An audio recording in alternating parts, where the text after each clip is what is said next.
வணக்கம் Jai Hind. India America வர்த்தக ஒப்பந்த அறிவிப்பை ட்ரம்ப் சோஷியல் ட்ரூத்தில் அறிவித்த பிறகு இதை பற்றி இந்தியாவில் பெரிய லெவலில் நம்ம பேசுகிறோமோ இல்லையோ, பாகிஸ்தான் மக்கள் இதை பெரிய அளவுக்கு பேசிகிட்டு இருக்கிறாங்க அப்படின்றத பார்க்குறோம். ஏன்னா மிக முக்கியமாக நம்ம இதை பார்க்கும் பொழுது ஒரு ஒரு பிரளயத்தை ஏற்படுத்தியிருக்கு ஆன்லைனில், குறிப்பாக எக்ஸ் மற்றும் டிக்டாக் மற்றும் ஃபேஸ்புக்கில். என்ன அப்படின்றத நம்ம ஃபஸ்ட்டு பார்க்கணும். இந்தியா அமெரிக்காவுடைய ட்ரேட் டீலில் 50% இருந்த இறக்குமதி வரியை குறைச்சி 18% ஆக்கியிருக்கிறாங்க. ஆனால் பாகிஸ்தானுக்கும் அமெரிக்கும் உள்ள வர்த்தக ஒப்பந்தத்தில் பார்த்தீங்கன்னா 19% அவங்களுக்கு இருக்குது. இது ஒரே ஒரு சதவீதம் டிஃப்ரென்ஸ் அப்படின்னாலும் ஒரு ஹியூமிலியேஷன் கேப், ரொம்ப அசிங்கப்பட்டோம் அமெரிக்காட்ட அப்படின்ற கோபமும் ஆதங்கமும் பாகிஸ்தானியர்கள் மத்தியில் பெருமளவுக்கு இருக்குது. அது சோஷியல் மீடியாவில் ரிஃப்ளெக்ட் ஆகுது. ரெண்டாவது, ட்ரம்ப் பப்ளிக்காக அந்த பதிவை போடும்போது இந்தியா கேட்டோடைய அந்த புகைப்படம் மற்றும் இந்தியா டுடே ஒரு தலையங்கம் வெளியிட்டிருந்தாங்க. கவர் பேஜில் ட்ரம்ப் மோடி அவர்கள் பேசுகிற மாதிரி இருந்துச்சு. அதை கோட் பண்ணியிருந்தார். அதன் பிறகு இந்த 18% டேரிஃப் ரிடக்ஷன் அறிவிச்சு என்னுடைய நெருங்கிய நண்பர் மோடி அப்படின்னு சொல்லி அந்த பதிவை போட்டிருந்தாரு. இது பார்த்தீங்க அப்படின்னா பாகிஸ்தானில் என்ன பொசிஷன்னா, மோடி மற்றும் இந்தியா ரொம்ப சைலண்டாக உட்காந்து சாதிச்சிட்டாங்க, அழகாக வச்சு முடிச்சிட்டாங்க. இவ்வளோ பெரிய ஒரு டீலை எந்த விதமான சலுகையும் இந்தியா கொடுக்காம வெற்றி பெற்றிருக்கு. இரண்டாவது ஆதங்கம். மூணாவது, பாகிஸ்தான் கோடிக்கணக்கான மில்லியன் டாலர் பணத்தை, அதுவும் அது இவங்க பிச்சை எடுத்த பணத்தை செலவு பண்ணி, கோடிக்கணக்கான மில்லியன் டாலர் பணத்தை செலவு பண்ணி இவ்வளோ லாபி பண்ண பிறகும், அதன் பிறகு ரேர் எர்த் மினரல்ஸில் பார்ட்னர்ஷிப், அது பலுச்சிஸ்தானில் இருக்கக்கூடிய அரிய வகை கனிம வளங்களை எடுத்துட்டு போங்கன்னு சொல்லி காலில் விழுந்து நோபல் பிரைஸ் கொடுக்குறோன்னு சொல்லி எல்லாம் பண்ணியும் இங்கே ஒன்றுமே பண்ணலை. நாம் 19% தான் உட்காந்துட்டு இருக்கிறோம். இந்தியா எதுவுமே பண்ணாமல் 18% சாதிச்சுட்டு போயிட்டாங்க. மூணாவது கதறல். நாலாவது எடுத்தீங்க அப்படின்னா, ட்ரம்ப் ஒரு இதில் சொன்னார், my favourite field marshal Asim முனீர்னு சொன்னது. அதன் பிறகு அந்த காசா பீஸ் அறிவிப்பப்போ பக்கத்தில் கூப்பிட்டு வச்சு நிறுத்தினது எல்லாம் பார்க்கும்போது இது எல்லாமே ஒரு பர்சனல் ஃப்ளாட்டரி. நீங்கள் போய் கையில் காலில் விழுந்து ஃபோட்டோக்கு நிற்க வச்சாங்களே ஒழிய இது நம்ம நாட்டுக்கு எந்த பயனுமே அளிக்கல. இது நான்காவது கதறல். இப்போ சோஷியல் மீடியா மூட் எடுத்தீங்க அப்படின்னா, ஆயிரக்கணக்கான மீம்ஸு, ஏஐ இமேஜஸ் அப்படின்றது கிளியர் கட்டாக வந்திருக்கு. அதில் அதிகமாக பகிரப்பட்டதுன்னு பார்த்தீங்கன்னா, ட்ரம்போட ஷூவை ஒரு பக்கம் அசீம் முனீரும் இன்னொரு பக்கம் ஷபாஸ் ஷெரீஃபும் உட்காந்து தொடச்சி விடுறது. இதை விட மோசமான மீம்கள் வந்திருக்கு. அதை பற்றி நம்ம பேச வேண்டாம். ஜஸ்ட் ஒரு சாம்பிளுக்காக சொல்கிறேன். இப்போது ஒரு பயங்கரமாக வைரலான ஒரு இதுன்னு பார்த்தீங்க அப்படின்னா, அசீம் முனீர் ட்ரம்ப் காலடியில் விழுந்து கிடக்கிறாப்புல, ஷபாஸ் ஷெரீஃப் ட்ரம்ப்புக்கு டீ கொடுத்து சர்வ் பண்ணுறாப்புல. அதன் பிறகு பாகிஸ்தானுடைய மேப்பை பலுச்சிஸ்தானை கீழே போட்டு அதன் மேலே அந்த ரேர் எர்த் மினரல்ஸ் இருக்கிற மாதிரியான ஒரு மீம்ஸ். இப்போ இன்னொரு இது பாருங்க, ஒரு உருதுல வந்திருக்கு இந்த பதிவு. அதை நம்ம ஆங்கிலத்தில் டிரான்ஸ்லேட் பண்ணி பார்க்கும்போது, Trump treated Field Marshal like that mistress which does the dirty work but is ultimately discarded. இது ஏன் அப்படின்னா, இது ரொம்ப இதை நான் தமிழில் விளக்கி கூற விரும்பலை. ஒரு கேவலமாக ட்ரம்ப் இவங்க ட்ரீட் பண்ணாங்க அப்படின்ற பொருள்படுது. அதன் பிறகு பார்த்தீங்க அப்படின்னா, ஒரு மிகப்பெரிய லைன் இவங்க எங்கே இது அதிகமாக பகிர்றாங்க பாகிஸ்தானிகள்னா, இந்த past 6 months India concluded FTA free trade agreement with European Union, UK, Oman, New Zealand, and now gets 18% with America, all without getting into anyone's wound of nominating of anyone to Nobel Prize. Nomination of anyone to Nobel Prize. எங்கேயுமே போய் காலில் விழாமல் எதுவுமே பண்ணாமல் 6 வர்த்தக ஒப்பந்தத்தை 6 மாதத்தில் India செஞ்சு முடிச்சிருக்கிறாங்க. இந்தியாவுடைய இந்த இது வேற, பாகிஸ்தானுடைய ஃப்ளாட்டரி, போய் யார் காலில் எப்படியாவது சாதிக்கணும்னு நினைச்ச பாகிஸ்தானுக்கு இது ரொம்ப அசிங்கம் அப்படின்ட்டு. அதன் பிறகு பார்த்தீங்கன்னா, ஹேஷ்டேக் இது ரொம்ப ட்ரெண்ட் ஆகக்கூடியது. ஒரு ஹேஷ்டேக்ல நம்ம ஆராய்ச்சி பண்ணி பார்க்கும்போது, மூவர், ஷேக்கர் அண்ட் பெகர்ஸ், இதுதான். இப்போது நிறைய பேர் திரும்ப என்ன கமெண்ட் பண்ணுறதுல எனக்கே பர்சனல் மெசேஜ்லாம் வருது, எதுக்கு இன்னொரு நாட்டை பற்றி அப்படிலாம் பேசுறீங்க, இவ்வளோ வன்மம் கூடாது அப்படின்ட்டு. வன்மம்லாம் நான் என் வாழ்க்கையில் யார் மேலேயும் வச்சது கிடையாது. அடிப்படையாக அவங்க மக்களே சொல்கிறாங்க, நாங்கள் பிச்சைக்காரர்கள் தான் அப்படின்னு சொல்லிட்டு. அதே மாதிரி பார்த்தீங்க அப்படின்னா, இது ஒரு ஒன் ஆஃப் செட்பேக் கிடையாது, இது பாகிஸ்தானோடைய எக்ஸிஸ்டன்ஸுக்கே அவமானம் அப்படின்றது வருது. அதே மாதிரி பார்த்தீங்கன்னா, இதில் அதிகமாக இந்த மீம்ஸை கொண்டு போகிறது பாகிஸ்தான் தெஹ்ரீக் இன்சாஃப் மற்றும் இம்ரான்கானுடைய ஆதரவாளர்கள்.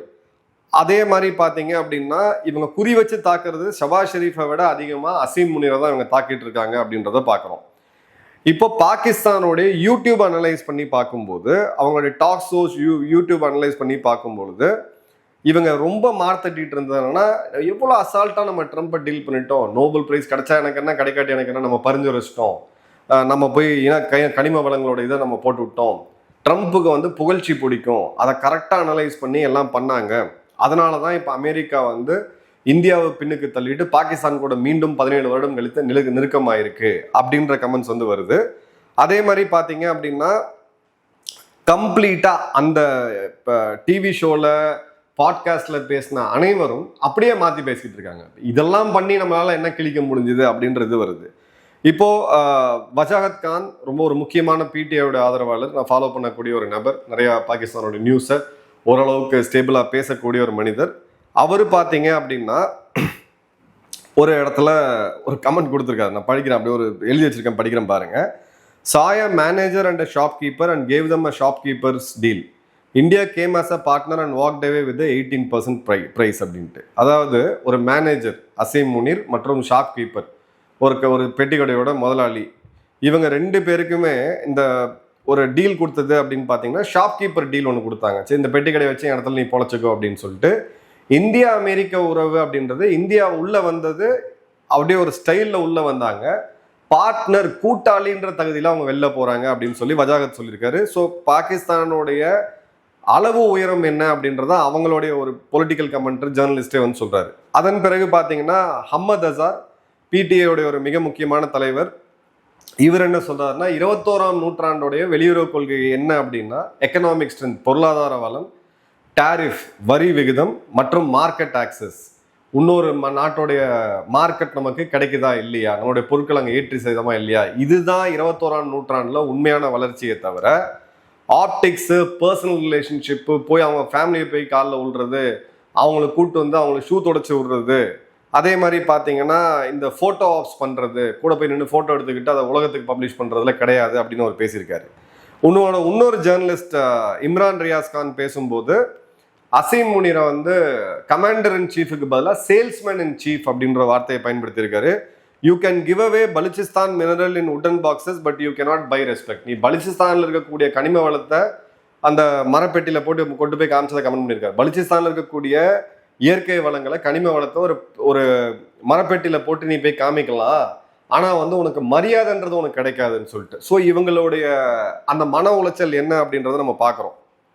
அதே மாதிரி பார்த்தீங்க அப்படின்னா பாகிஸ்தான் வந்து கிட்டத்தட்ட 5 மடங்கு அதிகமாக லாபிங், ட்ரம்ப் கிட்ட நெருங்கி அந்த உள்ள பேச்சுவார்த்தை நடத்துக்கு லாபிங் ஃபர்ம்ஸ் அமெரிக்காவில் நிறைய இருக்குது. இது வந்து ஒரு கிட்டத்தட்ட பார்த்தீங்கன்னா லீகலைஸ் கரப்ஷன் தான்.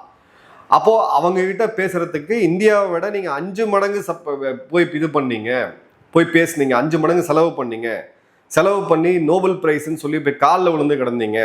இது எல்லாமே பார்த்து பாகிஸ்தான் வந்து ஒரு இன்டிஸ்பென்சிபிள், பாகிஸ்தான் இல்லாமல் அமெரிக்காவால் இயங்கவே முடியாது அப்படின்னு சொல்லி கிருப்பீங்க. ஸோ கிளியர் கட்டா 18% இந்தியா முடிக்கிறாங்க அப்படின்னா அமெரிக்கா தெளிவாக சொல்றாங்க நீங்கெல்லாம் ஒண்ணுமே கிடையாது அப்படின்றதான், இதுதான் ரியாலிட்டி அப்படின்ட்டு. இதுல இவங்களுடைய இந்த காசா ஆப்டிக்ஸ் இது எல்லாமே பார்க்கும் பொழுது இவங்களுக்கு ஒரு பெரிய லெவலில் தாக்கம் ஏற்படுது. இருக்கிறதுலே காமெடி என்னன்னா, இவங்களுக்கும் ஐரோப்பிய யூனியனுக்கும் உள்ள ஜிஎஸ்பி அக்ரிமெண்ட் இப்போ இந்த வருடத்துல எக்ஸ்டென்ஷன்ல இருக்கு, முடிவுக்கு வருது. பாகிஸ்தானுடைய டெக்ஸ்டைல் ஆயுத்தாடை ஏற்றுமதி அப்படின்றது 5-8% வரியில இருக்கும், இந்தியா வந்து 0ல இருக்கும். ஸோ இப்போ மிகப்பெரிய ஆப், இவங்களுக்கு கொஞ்சம் பிஸ்னஸ் மேன் இவங்க பொழைச்சிட்டு இருக்காங்கன்னா அந்த டெக்ஸ்டைல் கார்மெண்ட் எக்ஸ்போர்ட்டை வச்சு தான். அதுக்குமே பெரிய ஆப் வந்துருச்சு. இது வெறும் ஃபோட்டோ எடுத்துட்டு ஃபேக் மார்ஷல்னு பேரை, ஃபீல்ட் மார்ஷல்னு பேரை போட்டு சுற்றிருந்தே தவிர உன்னால எதுவும் பண்ண முடியல அப்படின்னு சொல்லிட்டு இப்போ அந்த ஃபீல்டு மார்ஷல்ன்ற பட்டத்தை ஃபேக் மார்ஷல்னு சொல்லி இவங்களே போட்டு தெருவா கிழிக்கக்கூடியதை நம்ம பார்க்குறோம். அதே மாதிரி பார்த்தீங்க அப்படின்னா இந்த பிடிஐ ஆதரவாளர்கள் இதை ஒரு அரசியல் வாய்ப்பாக பயன்படுத்திக்கிட்டு ஷபாஸ் ஷெரீஃபையும் அசீம் முனீரையும் வச்சு கிளின்னு கழிச்சுக்கிட்டு இருக்காங்க. அதே மாதிரி பார்த்தீங்கன்னா அவங்க சொல்றது, போய் சாட்சிக்காரங்காலில் விழுறதை விட இந்தியா காலில் விழுந்து அம்ரிஸ்டர் மற்றும் முசஃபராபாத் பக்கத்தில் இருக்கக்கூடிய நம்மளோட எல்லைகளை திறந்து விட்டு இந்தியா கிட்ட ட்ரேட் பண்ணாலே போதும், நம்ம நாடு பொழைச்சிக்கும், போய் இதை விட்டுட்டு போய் அமெரிக்கா காலில் விழுந்து ட்ரம்ப்பை போய் ட்ரம்ப்பை ஷூவை தொடச்சு நீ என்ன பண்ண போற, ஒரு ஜென்யூனான ஒரு இது. ஏன்னா ஆப்ரேஷன் சிந்தூருக்கு பிறகு இவங்க என்ன பண்ணாங்க, ஆப்கானிஸ்தானுக்கு நம்ம அனுப்ப வேண்டிய பொருட்களுக்கு ஒரு முறை நம்ம பர்மிஷன் கேட்டோம், உங்க ரோட பயன்படுத்திக்கிறோம், ஆப்கானிஸ்தானுக்கு நாங்கள் சரக்குகள் அனுப்புறோம்ட்டு. இவனுக்கு என்ன பண்ணானுங்கன்னா, இல்ல அதெல்லாம் முடியாது, வேணா ஈரான் கூட போது தான் சபஹார் துறைமுகம் இருக்கணும்ல, அங்க போய் அனுப்பிச்சுக்கன்னாங்க. இப்போ பாகிஸ்தானோடைய விமானம் அவங்களோட இண்டஸ்ட்ரி இந்தியாவை எடுத்தீங்கன்னா இந்தியாவுக்கு கிட்டத்தட்ட ஒரு 10 to 15 மடங்கு பெருசு. இப்போ இத்தனை விமானங்களும் மேற்கு நோய்க்கு போகக்கூடிய விமானங்கள் எல்லாமே பாகிஸ்தானை கிராஸ் பண்ணி தான் போகணும். அதை தடை செஞ்சதுனாலேயே இவங்களுக்கு கோடிக்கணக்கான $1 பில்லியன் இவங்களுக்கு வருமானம் அப்படின்றது போகுது. இந்தியாவுடைய வாகனங்கள் ஆப்கானிஸ்தான் ஈரானுக்கு போறதுக்கு பாகிஸ்தானுடைய சாலைகளை பயன்படுத்தி போறதுக்கு அனுமதிச்சாலே அதுலேயே கோடிக்கணக்கான பணம் வரும். எதுவுமே பண்ணாம வன்மத்தை மட்டும் வச்சுக்கிட்டு இந்து எதிர்ப்பு இந்திய எதிர்ப்பை மட்டுமே மனசுல வச்சுக்கிட்டு இந்த நாடு இயங்குறத இன்னைக்கு ஒரு செட் ஆஃப் பீப்புள், இதெல்லாமே சோஷியல் மீடியாவில் ரிசர்ச் பண்ணி பல்ஸ் எவ்வளோ இருக்குன்றத பார்க்குறோம். ஒரு 15% மக்களுடைய கமெண்ட்ஸை பார்க்க முடியுது. இந்தியாவோட தேவையில்லாத விரோதம் வேண்டாம், இந்தியா ஒரு வலிமையான பொருளாதார சக்தி, இந்தியாவோடைய நட்பை பயன்படுத்தி நம்ம முன்னேறதுக்கான வழியை பார்க்கணும்னு சொல்லிட்டு இப்போ அங்கே குரல்கள் எழுத ஆரம்பிக்குது. ஸோ கிளியரா இவங்க போட்ட நோபல் நாமினேஷனு, காசா பீஸ் டாக் ஆப்டிக்ஸு, அங்கே போய் ஃபோட்டோ எடுத்தது, கிரிட்டிக்கல் மினரலுக்கு போய் ஒப்பந்தம் போட்டது, ட்ரம்ப்புக்கு வானளாவிய புகழ்ச்சியை கொடுத்தது, ட்ரம்ப்பு காலிலே போய் விழுந்து கிடந்தது, இங்கிருந்து ட்ரம்ப்போடைய குடும்பத்துக்கு கொண்டு வந்து கான்ட்ராக்ட்ஸ் கொடுத்தது, அவங்களுடைய கிரிப்டோ கரன்சியோட எக்ஸ்சேஞ்சே இவங்களுக்கு கொடுத்தது, இது எதுவுமே பார்த்தீங்க அப்படின்னா கிளியர் கட்டாக இவங்களுக்கு வேலைக்கு ஆகலை. முனீர் ஒரு மிஸ்ட்ரஸ், ட்ரம்ப்போடைய ஒரு மிஸ்ட்ரஸ்ன்ற அளவுக்கு படு கேவலமாக சித்தரிச்சு அவங்க மீல்ஸ் போட்டிருக்காங்க. நான் கூட அதை செக் பண்ணி பார்த்து நம்ம ஆளுங்க எதாவது போட்டிருக்கான்னு பார்த்தீங்கன்னா நம்ம ஆளுங்க எவ்வளோ பரவாயில்ல டீசெண்டாக போடுறாங்க. பாகிஸ்தானின் மக்கள் அவங்களுடைய ஃபீல்டு மார்ஷலை கிளின்னு வச்சு கிழிச்சிக்கிட்டு இருக்காங்க.